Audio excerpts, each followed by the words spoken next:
He's the shove-it man, oh he's the shove-it man. He's gonna shove it, yeah, he's gonna shove it, man. Alright, the Hawk is back with the least viewed series on YouTube. And I don't even care, this is one of those things which are just a passion project for the Hawk. I don't often get passionate, apart from when I'm with your girl, but I honestly just want to keep this going right up to the Monday Night Wars and beyond. It's admittedly difficult to find talking points about TNA in 2004. The shows aren't terrible, they're just all lacking in talking points and the roster is boring and weak. But despite that, the Hawk's still going to speak. And as it turns out, this won't be so much of a problem for this episode, because this one specific show is episode 85 of TNA and it's the World X Cup number 2. Even though the last one was just a couple of months ago. The first one was good for in-ring work, but these shows didn't seem to have much of a bearing on storylines, they're essentially just filler, so the Hawk will give you the abridged version with the key highlights. This X Cup is just Canada versus Mexico, which is just really confusing because they've been talking about a Team NWA going into this one. I guess they suck too bad. And I wanted to give you the abridged version and cover 2 shows. But then TNA smacked me square in the gut because they ended up giving me lots to talk about. Plus, they decided to make the opening match Teddy Hart versus S.A. Rios, and I'm sorry, but this isn't one that the Hawk can just gloss over. I was far too intrigued. Both guys start out showing that they're even in athleticism until Rios catches him with a spinning heel kick. Hart drop toe holds him back and randomly works an armbar.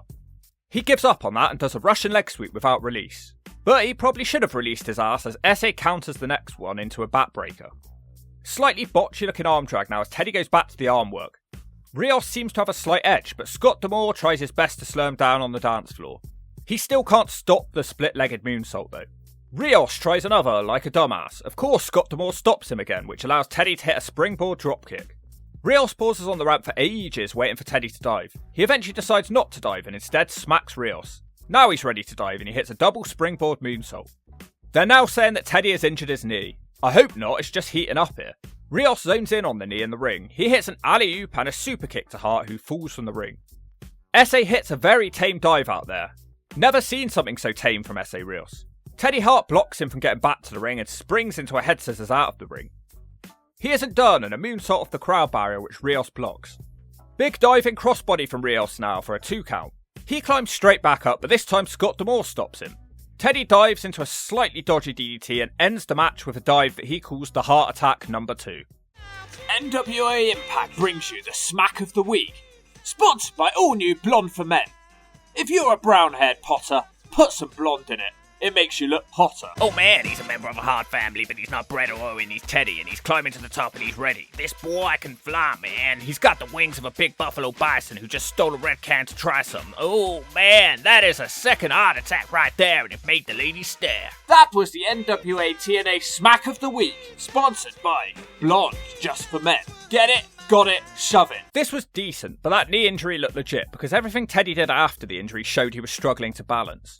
In the back, Hoovy says they will win the World X Cup for a second time. Petey Williams will now face the Juice. It seems to be wrestled a lot better than the last match. The Juice has been pushed pretty hard during his TNA appearances, and he was considered to be the MVP of the last World X Cup. He completely dominates Pete Williams, and this makes sense, as Williams is a large unknown at this time in TNA. There's an interesting move here from the Juice, almost a variation of a Stars Clash. Williams comes back with a turtle whirl Russian leg sweep, shades of TNA the video game. Juice eventually wins this one with a Juve driver. Less exciting than the first match, but also less botchy, so I guess it was better. In the back, Team Canada are gathered around a crying Teddy Hart. Scott D'Amore screams at Johnny Devine that he needs to get the Canadians back in front. Teddy's going berserk though and screaming like he's Ken Shamrock on roids and he won't quit. See what I mean? Straight into the next match. It's Johnny Devine versus Abismo Negro. As expected, it's the weakest match so far. Johnny Devine beats the Power Ranger with a springboard reverse Rana. Johnny Devine has a haircut like a bitch office worker who's miserable at his life. To the back again, and the gifted cab driver's having a counselling session. The cabbie is scared of clowns, and the gifted Glen Gilberti, how is he gifted, is trying to get to the bottom of it.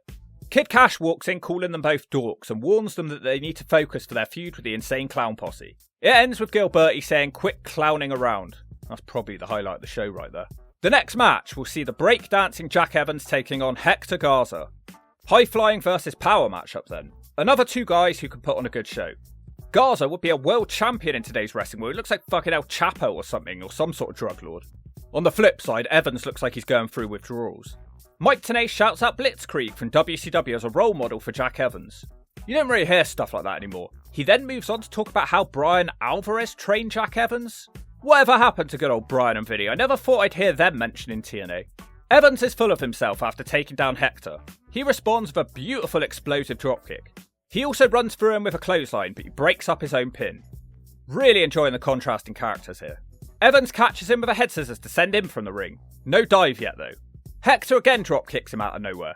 He then misses a charge and falls out of the ring again. Now Evans dives with a 450 off the apron. It feels like most wrestlers nowadays look up to Jack Evans. For the third time, Garza hits a dropkick. He tries to finish him with a crazy corkscrew moonsault but ends up eating the mat. Evans hits him with a couple of standing presses for a 2. Hector's in the ropes.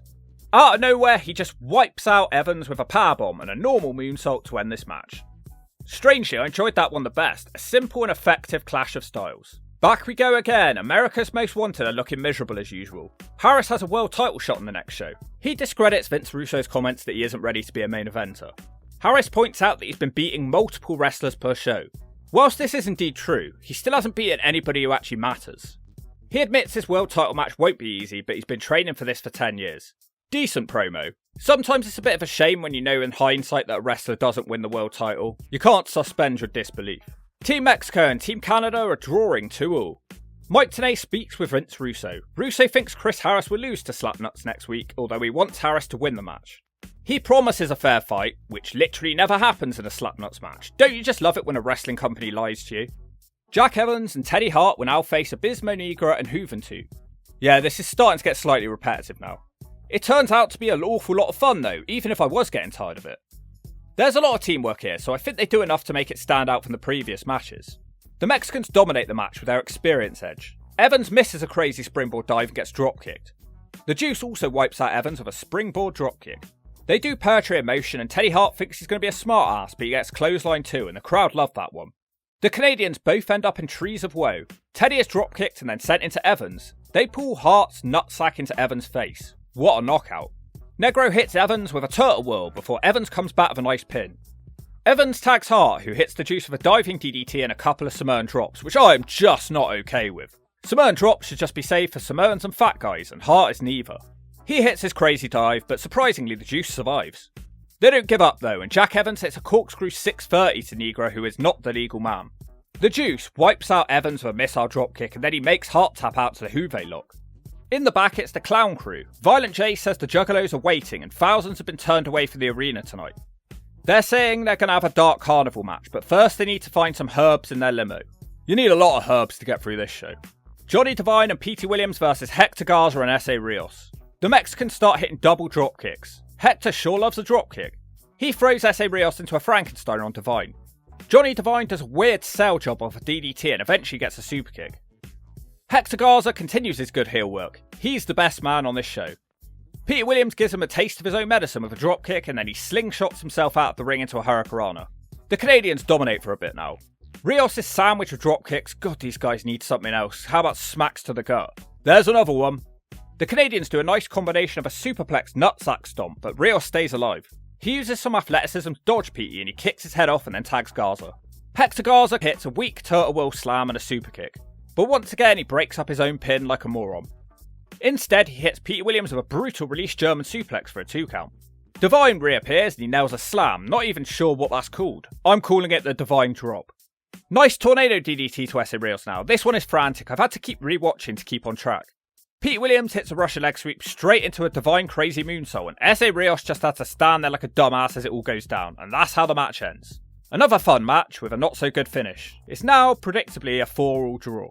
Team Canada have an interview and, God, I don't know what Jack Evans was thinking here. It's embarrassing. He sounds like a 10-year-old kid who just got his first bicycle. Individuals! No, because we take it to the top, baby. You can't stop Canada. Hey, who would have thought that Fukashon? Oh, you got two. Boy, I hope you like that. I guess the decider will be an 8-man elimination tag.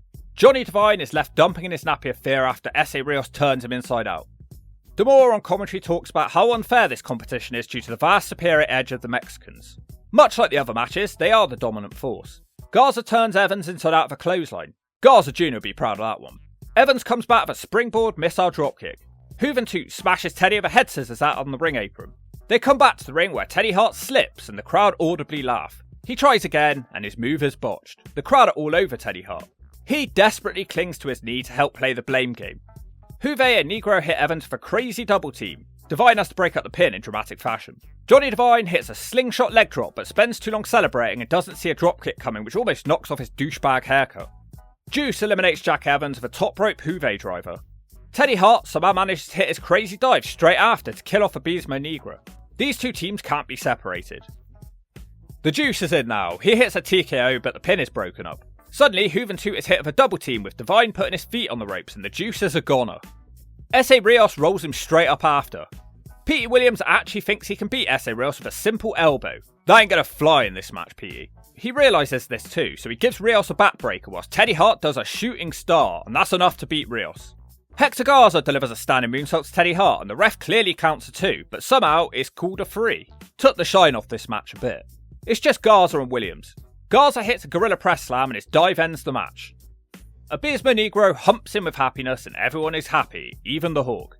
Much better than the first World X Cup. The matches were just more fun, the characters were more interesting and Hector Garza is the Don. So Team Mexico win the cup twice in a row. What a team, but despite that, the show isn't actually over. Instead, a wild slapnuts appears. Jeff Jarrett. He makes fun of Chris Harris because he's only had 2 tough weeks in preparation for his world title match, whilst Jeff has been doing this his whole career. He says Harris has only been winning because James Storm keeps interfering in his matches. Scott Hudson isn't brave enough to back Chris Harris, which leaves Jeff smiling like the cat that got the cream. Strangely, on this World X Cup show, the main event will be a Dark Carnival match. Not sure how this even fits on the show, but whatever, if I see another dropkick, I'm going to fly to Nashville and smack Slapnuts with a brick. Kid Kash and the Gifted Cab Drivers take on the Insane Clown Posse and Too Tough Tony. I didn't have much to say for a while until Violent J hits Gifted Glenn with a Japanese arm drag. The match grinds down to a halt because the cabbie is scared of clowns. Kid Kash comes in instead. Shaggy stacks Kash across the rope so that the Too Tough can hit a somersault senton. Maybe this 4-man team should have entered the World X Cup. Kash comes back with a bat body drop. The cabbie eventually does find his coin purse and isn't scared of Too Tough as he isn't a clown. Unfortunately, he runs into a snap slam. Weapons come into play and the clowns are in their element. Gifted Glenn saves the cabbie from a beating. Too Tough randomly hits a corkscrew dive out of the ring and comically the clowns punctuate that by throwing a weapon. Suddenly the arena goes dark and ICP music starts playing. Well, that was random. Why do it halfway through a match? At this point, the battle is going all over the building. Violent J has fun battering Gifted Glenn with a cane and he hits a white Russian leg sweep. The Gifted Cab Drivers desperately try to protect themselves with chair shots as Kash falls into the ring landing on his head, like he often does. Shaggy throws a chair at him which somehow manages to stay standing up on its own. Kid Kash does eventually end up evening up the odds because he's pretty handy with a chair. Rude Boy has to interfere for the clowns with a chair, which he smashes into Kash's face and then he runs away. A ladder comes into play now. The Gifted Cash-only cab drivers hit triple clotheslines. Shaggy is almost killed for a chair shot. Why is the cabbie suddenly not afraid of clowns anymore? Awkwardly it goes dark again as the music loudly plays. This fires up the clowns who use the ladder like Terry Funk. Violent J hits the Gifted one with a Death Valley driver. Too Tough tries forever to hit Kash with a fade to black, but it takes a few attempts to hit the move. The ICP hit the cabbie with a double brainbuster. Randomly, Monty Brown of all people chooses this time to re-debut with the company after an entire year. He doesn't seem to like clowns either. He powerbombs Tony on a ladder and Kash hits a frog splash to get the free. A cab driver slam into the ladder would have been far more effective. I can't get over how random it was for Monty Brown to be the difference maker. He doesn't fit into this group at all.